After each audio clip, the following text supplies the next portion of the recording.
благ, ибо вовек милость Его. Того, который один сотворит чудеса великие, ибо вовек милость Его. Который сотворил небеса премудро, ибо вовек милость Его. Господь милостив, и Он любит. Мы с вами откроем сейчас книгу Откровения, 3 главу, и прочтем с 14 стиха по 4 главу, 2 стих.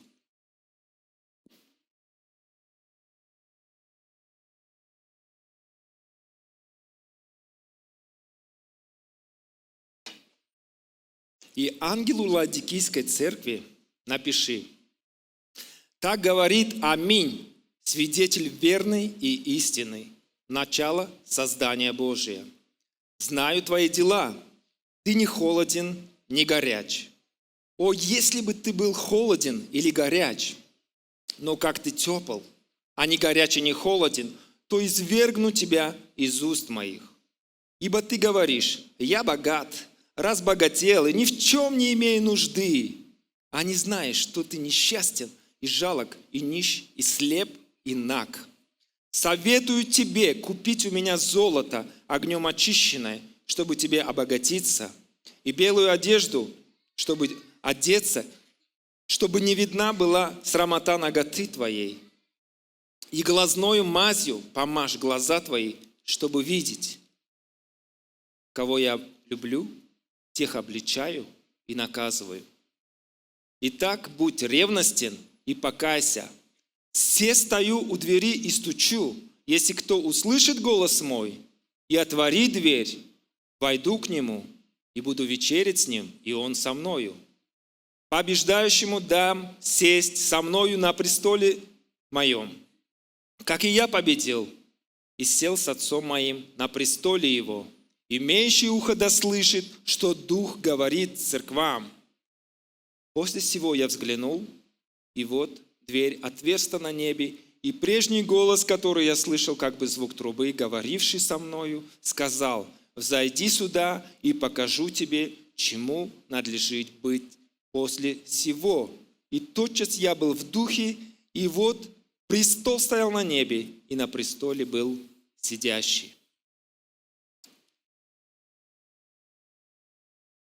Многие богословы считают, что послание Иисуса Христа Ладикийской церкви – это пророческое послание к церкви последних дней. Это обращение не только к церкви как к организации, но к каждому из нас лично. Прежде чем мы углубимся в само послание, я хотел бы немного сказать о самом городе Ладикии. Ладикия была богатым городом в Древней Греции. Она была центром банковского дела. Все финансы Римской империи, они проходили через Лаодикию. Она стояла на торговом пути из Центральной Азии в Европу, на запад. Также там она была известна торговлей черной шерстью. Это тонкорунная такой черная шерсть, она была очень драгоценна, и поэтому они торговали ей и имели большие продажи. Также это был центром медицины. Особенно была известна Ладикия глазной мазью, и ей приписывали очень такие целебные свойства. Но Иисус скрывает их духовное состояние. Ты говоришь: я богат, а не знаешь, что ты нищ, слеп и наг. Ладикия не имела своего источника воды. Всю воду, которую она получала из горящего источника Иераполя, это за 10 километров от города, через акведук. И также холодную воду из колодц, 17 километров от Лаодикии, также через акведук. Но проблема в том, что когда вода доставлялась, когда она приходила в Лаодикию, она была теплой, непригодной и неприятной для питья. Именно этот образ использует Иисус, когда Он говорит: ты не холоден и не горяч, но тепл, и я извергну тебя из уст моих. Господь не терпит равнодушия. Нам нужно духовное пробуждение. Он не терпит теплой веры, не терпит поверхностного христианства, поверхностных отношений. Давайте мы подробно углубимся сейчас в само послание.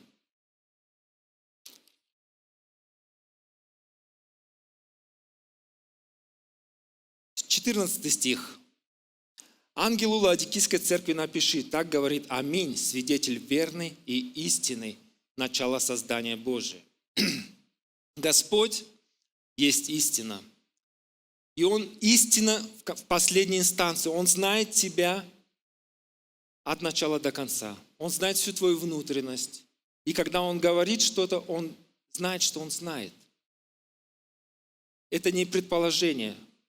Это истина, с которой ты не можешь поспорить. И ты можешь либо подчиниться ей, принять ее, растворить ее своей верой и применить в своей жизни, либо отвергнуть и быть отверженным, быть извергнутым из уст Божьих. Господь упрекает Лаодикийскую церковь в теплости, в духовном таком безразличии, в равнодушии. Ты не холоден, не горяч. О, если бы ты был холоден или горяч, но как ты тепл. Иисус не терпит вот этой духовной пассивности. Теплость – это безразличие, формальность, отсутствие огня и страсти по Богу. Это также такое состояние, когда человек теряет близость с Богом. Он плавает на поверхности, и он не может иметь эту близость, потому что он не жаждет уже Бога. Он не ищет Его всем сердцем. Он не вкладывает в эти отношения всего своего внутреннего естества.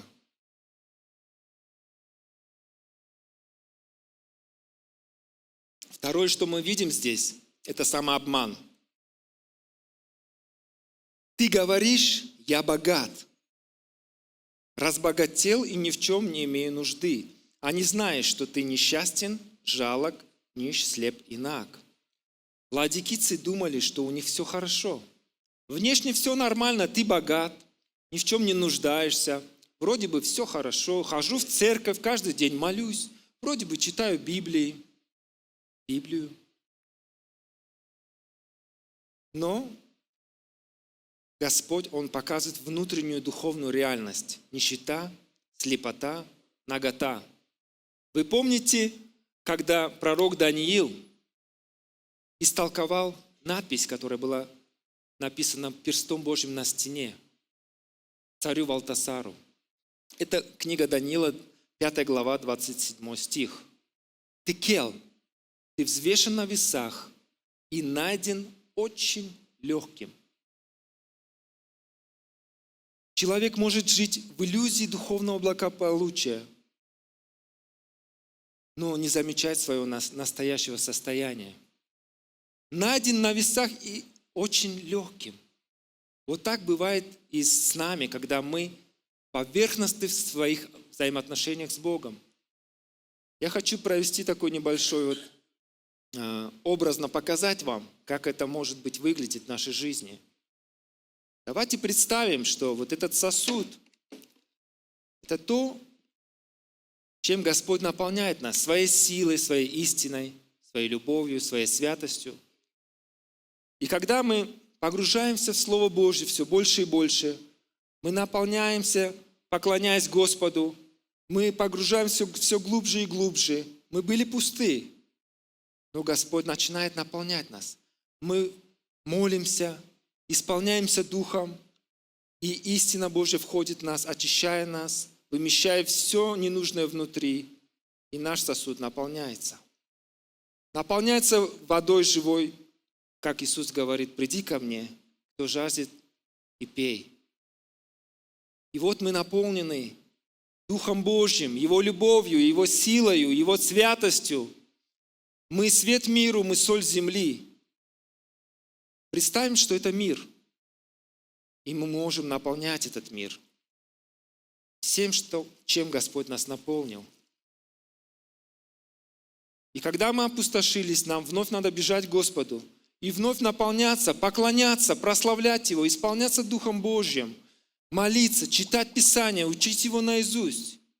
И вдруг кто-то нас встретил на улице и начинает спрашивать, у него в сердце жажда, и у тебя есть чем поделиться, ты можешь его наполнить. Вчера я в бассейне, когда купался, тренер подошел ко мне и начал задавать вопросы о Боге.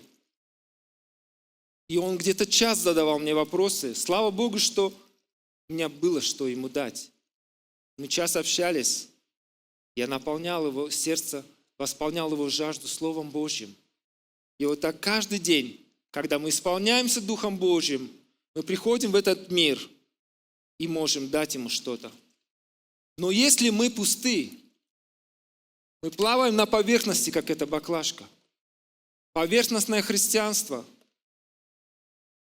Подул ветер, прибило тебя к другому берегу. Подул в другую сторону ветер, тебя к другому берегу прибило. И как перекати поле из церкви в церкви, от воскресения до воскресения. Это и есть поверхностное христианство. Когда ты пуст, дьявол может сжать тебя, потому что у тебя нет внутреннего наполнения. И Господь говорит, лучше выбросить это вон на попрание людям, когда ты не можешь уже ничего. Ты не соль земли, ты не свет этому миру. Но если ты полон, исполнен Духа Божьего, если ты ежедневно проводишь время в молитве с Богом, как Иисус делал, Он каждый день приходил, уединялся с Богом, исполнялся. Даже Иисус, сам Господь, Он ничего не мог делать без общения с Отцом. Тогда дьявол не может тебя сжать. Тогда он не сможет тебя сжать. Тогда ты сможешь устоять в любых испытаниях. Ты можешь выстоять. И даже если обстоятельства начнут сжимать тебя, из тебя будет исходить только Слово Божье, из тебя будет исходить Дух Божий, из тебя будет исходить любовь. Я хочу, чтобы вы запомнили этот образ, чтобы вы не были вот этой пустой баклажкой, но чтобы вы были наполнены Духом Божьим, горели всегда, чтобы вы были взвешены на весах и найдены полными, тяжелыми, тяжеловесными, исполненными Божьим Словом, исполненным Божьим Духом. Спасибо большое, братья.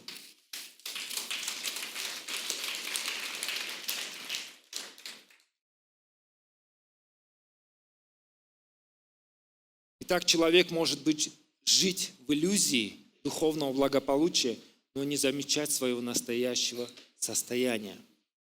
Иисус советует и говорит: «Купи у меня золото огнем очищенное, белую одежду, и также помажь глазною мазью глаза свои». Золото – это истинная вера, прошедшая испытания. Когда ты следуешь за Господом, в твою жизнь приходит испытание. Иаков говорит: блажен, кто переносит испытания, искушения, потому что, быв испытан, он получит венец. Венец жизни, который обещал Господь любящим его. Вера, испытанная, прошедшая огонь и трубы там медные, еще как-то говорят. Но вот такая вера, она будет вдохновлять других людей, которые рядом с тобой. Я смотрю на наших пасторов, я смотрю на пастора Дениса Михайловича, как он устоял в таких трудных испытаниях. Это меня вдохновляет сегодня. Когда я сталкиваюсь с какими-то мелочами в своей жизни, я уже даже не обращаю на них внимания. Я знаю, что я пройду с Божьей помощью, как мой пастор. Я знаю, что я преодолею. У меня есть церковь, которая поддерживает меня всегда и которая не оставит меня в трудный момент, как мы не оставили нашего пастора. И сегодня, слава Богу, пройдя столько испытаний, столько лучевых терапий, столько химиотерапий, столько операций, он жив, и вы видели, как он здесь стоял, читал Слово Божье, прославлял Иисуса Христа. Вот эта вера, которая прошла испытания.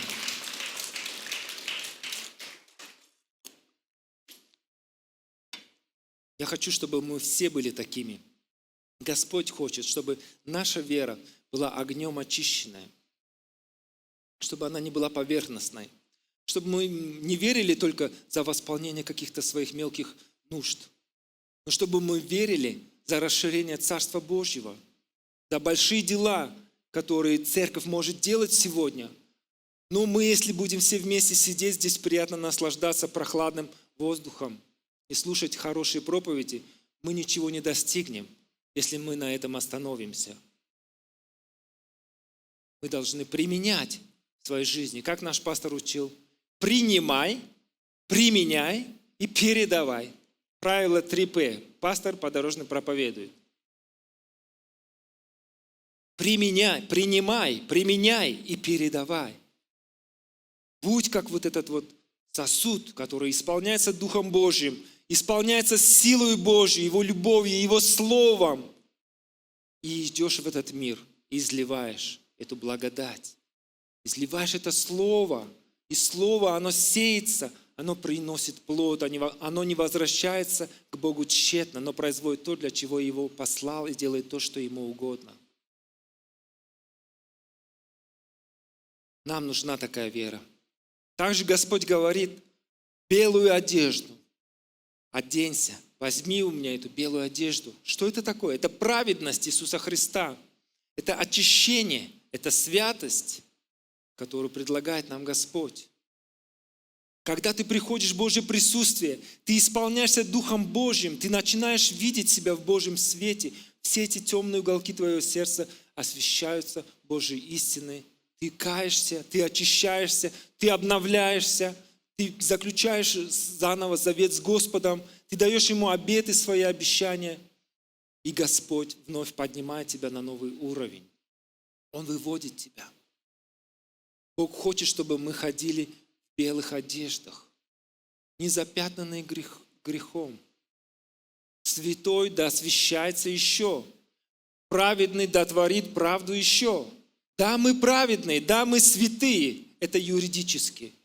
А фактически мы должны каждый день освящаться. Воля Божья есть освящение наше. Каждый день. Как пастор Сергей в прошлый раз проповедовал, мне очень понравилось. Кто во Христе, тот новое творение. Это не слово лишь на тот день, когда ты был спасен. Это слово твое на каждый день от Бога. Проснулся, ты новое творение. Ты встал на этот путь. Ты идешь дальше. Ты обновляешься каждый день в познании. Образ Иисуса Христа, взирая на начальника и совершителя веры, ты исполняешься, взирая как в зеркало, в общении с Духом Святым. И преображаешься в тот же образ. Также Господь говорит: помажь мазью глаза свои, чтобы видеть. Духовное прозрение, способность видеть истину. С самого начала, как я уверовал, я молился этой молитвой из послания Ефесянам 1 главы 17 стиха. Дай мне, просвети мне очи сердца моего. Просвети очи сердца моего.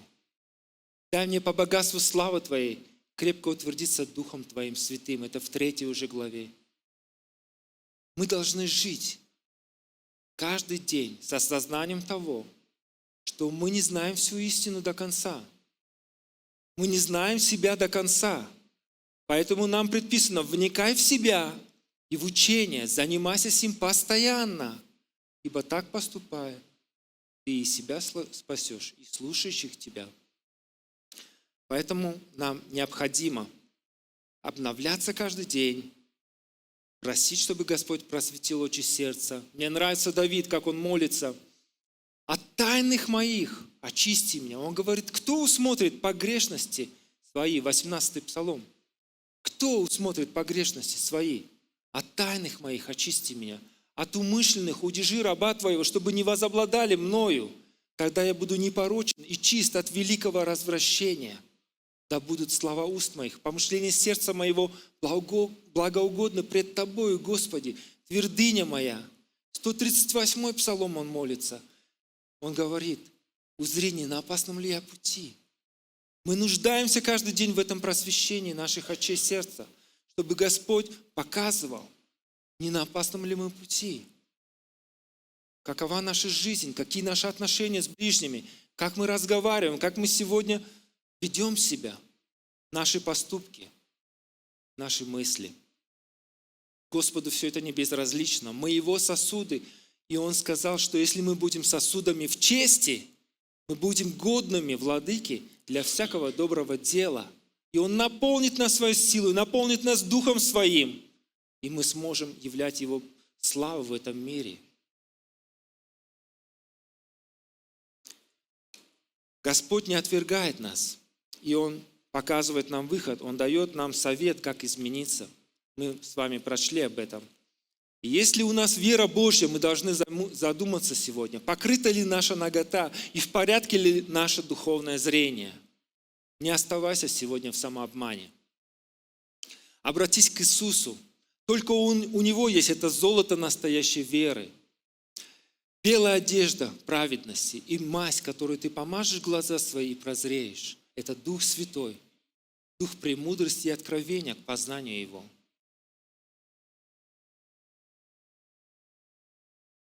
Пока есть сегодня время, Господь стучится в твое сердце. Откройся Ему.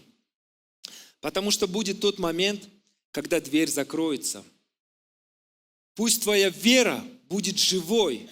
Пусть твоя нагота будет покрыта праведностью Иисуса Христа. И пусть духовное зрение будет очищено и настроено на Него.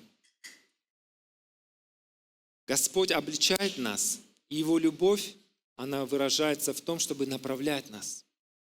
Это не потакание, это не упреки, но это обличение в любви.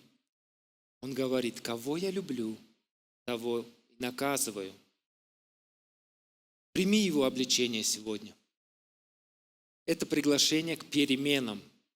Каждый день ты новое творение. Ты каждый день обновляешься. Каждый день твои отношения с Господом становятся все ближе и ближе. Если ты трудишься над этим, если ты обращаешь на это внимание, если ты не хочешь этой поверхностной жизни, плавать только на поверхности. Иисус хочет личных, живых отношений. Поэтому Он говорит, я стою у двери и стучу. Я стучу сегодня в твое сердце. Это обращено не к миру, это обращено послание к церкви. Он стоит сегодня у дверей твоего сердца и стучит. И Он обещает также награду. Побеждающий, он сядет с Ним на престоле. Это победа, это не идеальность, это верность до конца. Когда ты верно следуешь за Господом, когда ты сражаешься со своими тайными грехами, когда ты не остаешься равнодушным к своему состоянию, Господь будет с тобой в этой борьбе. Он будет вести тебя, Он будет показывать, являть свой свет во тьме, чтобы ты мог каяться, обновляться, строить новые отношения с Ним, выходить на этот новый уровень, новые стандарты, быть человеком высокого духа. Я хочу также провести сейчас параллель с притчей о 10 девах. В Матфея, 25 главе, с 1 по 13 стих. Давайте мы откроем с вами и прочтем. Послание Ладикии, помните, это послание последней церкви перед пришествием Иисуса Христа. Как мы с вами прочли, 1 и 2 стих 4 главы Откровения. «Я покажу тебе, что будет после сего, а после сего уже будет Царство Небесное, будет сидящий на престоле, будет судья, который будет судить, будет Небесный Иерусалим». И Иисус предупреждает, чтобы мы были готовы к этому последнему времени. Матфея 25, 1-13.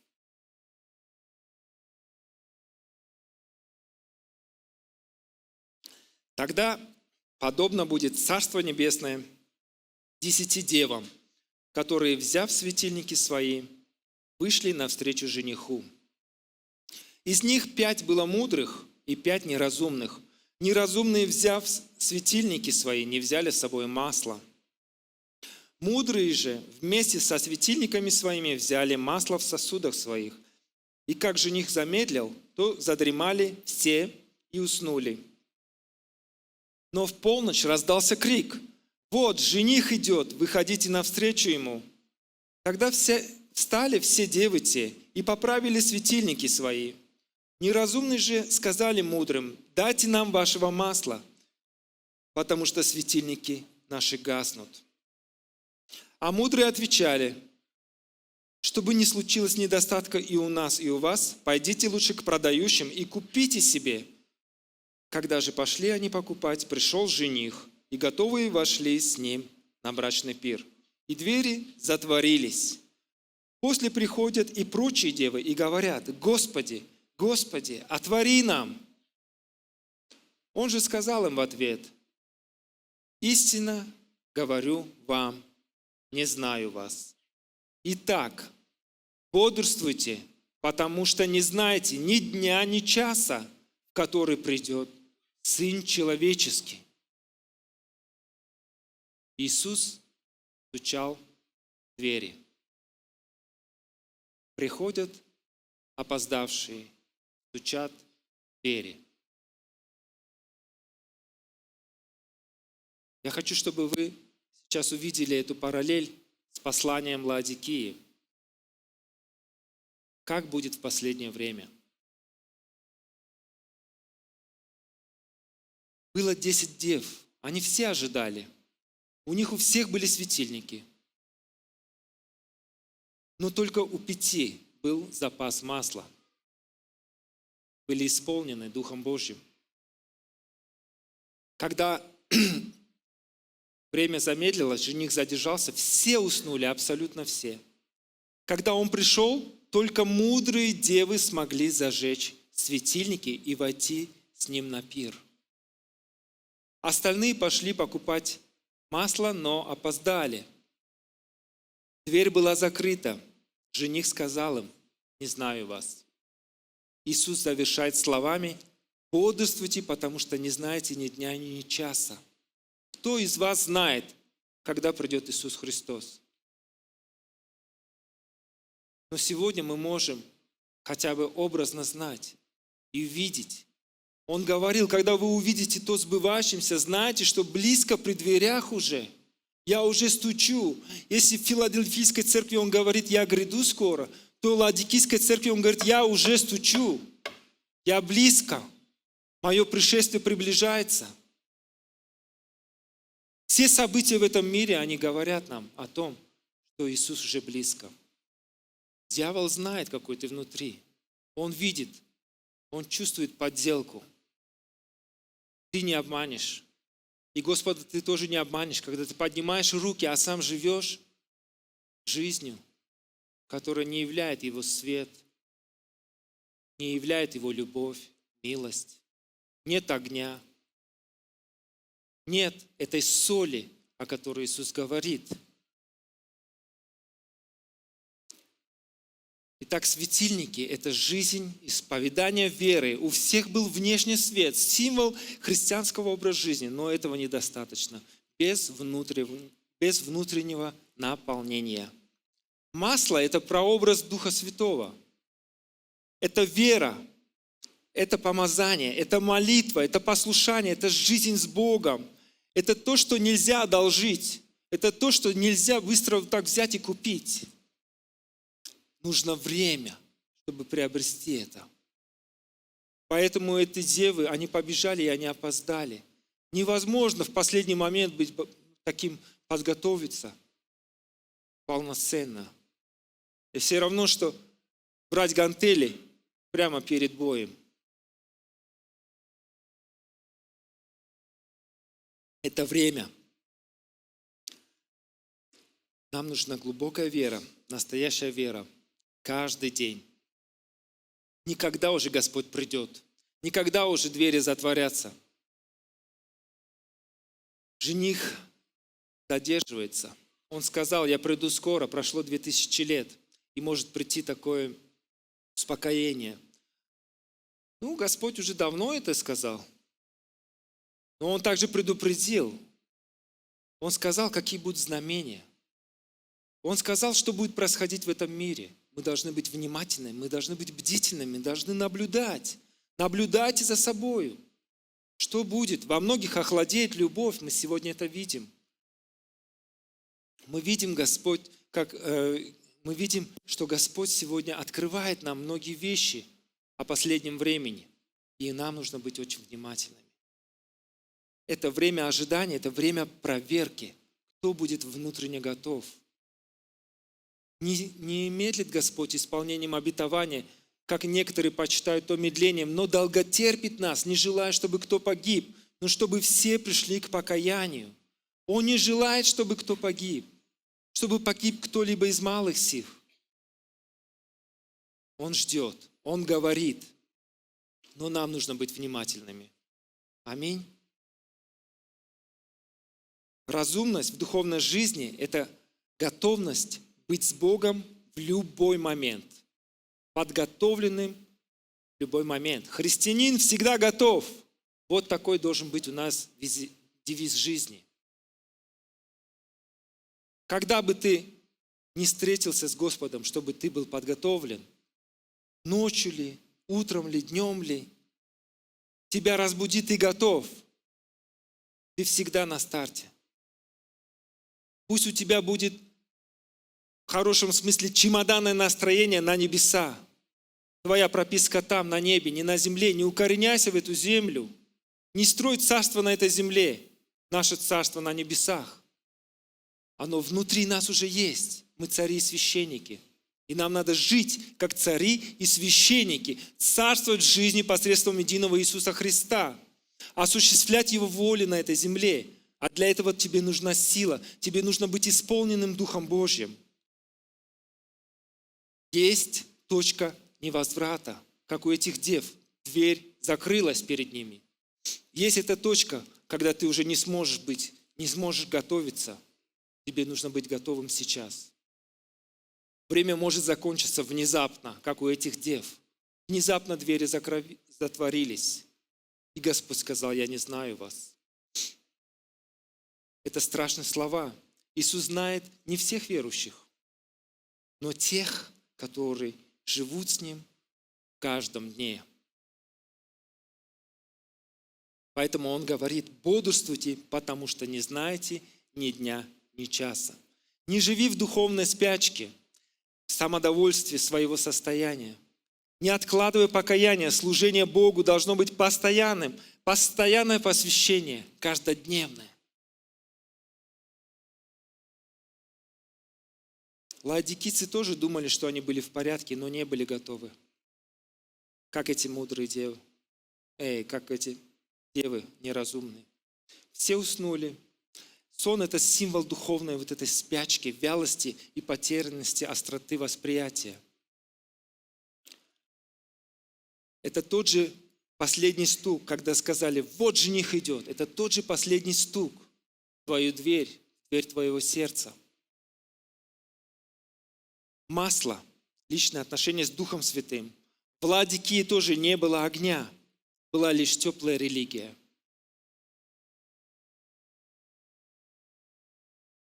Это образ времени, в котором мы живем. Будем бодрствовать, чтобы не оказаться за закрытой дверью. Бог стучит сегодня в церковь. И церковь последнего времени должна проснуться. Послание Лаодикийской церкви и притча о 10 девах – это зеркала, в которых мы можем увидеть свое состояние. Сегодня время проверить, горит ли наш светильник, есть ли в нем масло, открыта ли дверь Иисусу. Сегодня и сейчас проверь свое сердце. Все говорит о том, что время коротко. Мы не можем ждать. Мы не можем откладывать это на потом. Дорогие, сегодня Иисус стучится в наши двери. Сегодня, пока мы еще живы, у нас есть возможность сделать эту переоценку. Пусть Дух Святой разожжет в нас этот огонь любви, святости, праведности. Откроем Ему двери наших сердец. Позволим Ему произвести эту переоценку, этот диагностику, чтобы Он мог показать нам, где нам нужно меняться, где мы остыли, где мы потеряли былой огонь. Господь хочет, чтобы мы пошли в эту вечную радость вместе с Ним и сели с Ним на престоле славы. Побеждающему дам сесть на престоле славы. Запишу имя Его в книге жизни. Радуйтесь о том, что имена ваши записаны в книге жизни. Но есть также послание в этом в Откровении, где говорится: я изглажу имя Его из книги жизни. Поэтому нам нужно бодрствовать и быть всегда наготове. Аминь.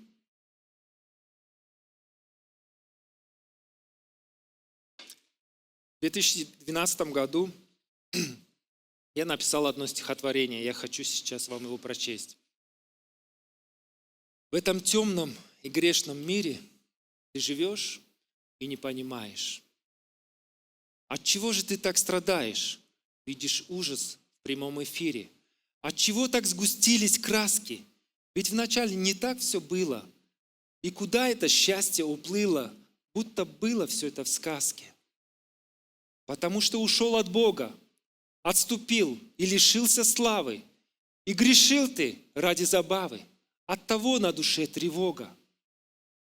И во сне, не имея покоя, ожидаешь от Бога пощады, хоть бы каплю небесной прохлады, избавления от адского зноя. Если грех для тебя забава, бесполезно просить прощения. Ты погряз глубоко в отступлении и на милость лишился права. Ты смеешься и все же несчастен.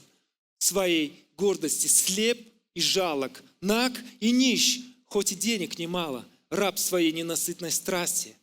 Ты купи себе лучше злато, что очищено огнем испытаний, с верой искренней, в мольбе покаяний. Тогда истинно будешь богатым. И в одежды оденься святые, срамоту наготы прикрывая. Своей гордости не замечаешь? Помажь мазью, глаза слепые. Стук последний, как Лаодикии, сквозь века вглубь души проникает. Своей святостью обжигая, Бог стучится в сердца людские. Кого любит, тех обличает и наказывает, чтобы исправить, и на истинный путь наставить. Зла Господь никому не желает. И кто голос Его услышит, отворит ему сердце двери, с тем, войдя, будет он вечерять, в книге жизни его запишет. Кто над плотью победу одержит, сядет с ним на престоле славы. Жизнь прожил он не ради забавы, и Господь его всюду поддержит. Господь Иисус, давайте мы склоним наши головы. Давайте будем молиться сейчас. Господь Иисус, мы слышим Твой стук. Мы открываем Тебе двери наших сердец.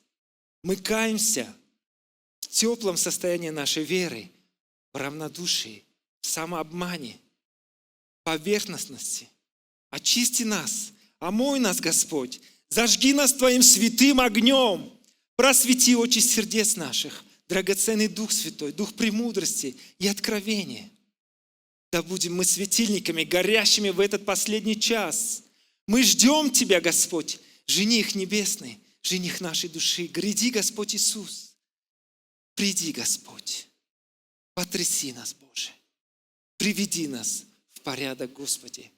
Мы хотим встретить Тебя, как чистая невеста, в чистоте и праведности, в белых одеждах. Мы хотим быть приготовленными, Господь. Мы видим, что все говорит о том, что Ты скоро придешь. Пробуди нас, Господь. Освети нас Своей истиной. Исполни нас Твоим Духом, Господь. Во имя Твое святое мы молимся, Иисус. Аминь.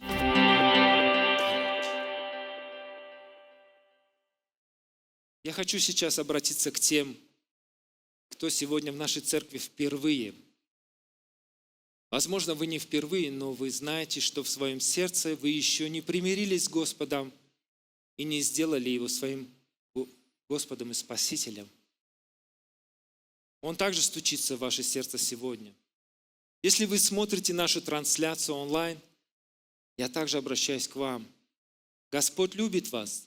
2000 лет назад Он сам лично пришел на эту землю. Он показал нам Отца. Всей своей жизнью Он явил свою любовь. Он пришел для того, чтобы взять наш грех, который мы не могли понести. Мы не могли заплатить за этот грех. Он взял его на себя для нашего оправдания. Когда Он был распят, Он молил: «Отче, прости им, они не ведают, что творят». И действительно, ты не ведал, что ты творил в своей жизни. Ты не знал Господа, ты не знал Слова Божьего. Господь сейчас не осуждает тебя, Он протягивает тебе руку общения. Он говорит тебе: приди ко мне, труждающийся и обремененный, и я успокою тебя. Возьми мое иго на себя, научись от меня. Иго мое благо, бремя мое легко. Иисус сейчас обращается лично к тебе. Если ты хочешь примириться с Ним, подними свою руку. Если ты здесь впервые, если ты не знаешь еще Господа как своего личного Господа и Спасителя, если ты сейчас желаешь обратиться к Господу, помолиться с нами онлайн, мы также приглашаем тебя. Давайте мы поможем тем, кто делает это впервые, и помолимся молитвой покаяния, молитвой примирения с Господом. Я прихожу к тебе, святой и праведный Бог. Я прихожу к тебе такой, какой я есть, со своими грехами, ошибками и проблемами. Я прихожу к тебе такой, какой я есть. Повторяйте за мной эту молитву. Я прихожу к тебе, Господь, таким, какой я есть, со своими грехами, ошибками и проблемами. Я признаю, что я жил без тебя, но я верю, что Иисус Христос, Сын Божий, умер за мои грехи на Голгофском кресте и на третий день воскрес для моего оправдания. Я открываю свое сердце для Тебя. Иисус Христос, я исповедую Тебя своим Господом и своим Спасителем и пастырем. Войди в мою жизнь, управляй мною. С этого момента вся моя жизнь принадлежит Тебе. Теперь Ты мой Отец, а я Твое дитя. И я принадлежу Тебе, Господь. Веди меня по жизни. Помоги мне исполнять Твою волю и следовать за Тобой. Во имя Иисуса Христа. Аминь. Аминь. На основании Священного Писания я говорю вам, что ваши грехи прощены, потому что если мы исповедуем перед Господом грехи наши, то Он, будучи верен и праведен, простит нам грехи наши и очистит от всякой неправды. Также, если вы обратились к нам, к Господу онлайн, найдите поместную церковь, читайте каждый день Слово Божье, Писание, общайтесь с верующими, и Господь да благословит вас. Во имя Иисуса Христа. Аминь.